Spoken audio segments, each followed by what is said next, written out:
kao autor, na primjer, pesme Idi dok si mlad. Na tekst Marine Tucaković, kojoj ovako bezgranično verujem i koja je zaista napisala jedan tekst. Sad vidjet ćemo kako će proći kod publike. Mišljenja su različita i podeljena. Umri muški. Može samo refren, jer mi nismo čuli tamo, bili smo preokupirani poslom. Umri muški na moj znak, ne plaši se, budi jak. Umri muški, neću ja. Slava mrtvima. Eto, to slava mrtvima malo izaziva.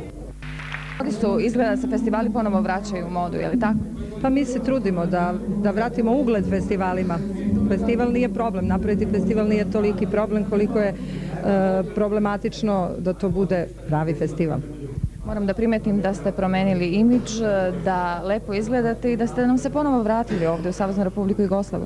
Hvala vam puno, imidž nešto nisam jedino što sam oslabila, pa se onda sve promenilo. Ali je to zbog nekih problema ili je to baš vaša želja?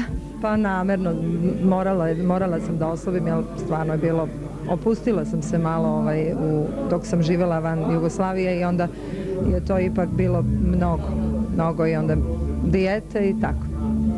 Između mene i tebe, Tama, tako je naslov posljednje ploče koju ste uradili za produkciju gramofonskih ploča Radio Televizije Srbije. Da li ste zadovoljni? Kako da ne, jesam. Da li pripremate novu ploču? Moja nova ploča je gotova, pesma koju pevam večeras na Mesamu je pesma koja se nalazi na toj ploči.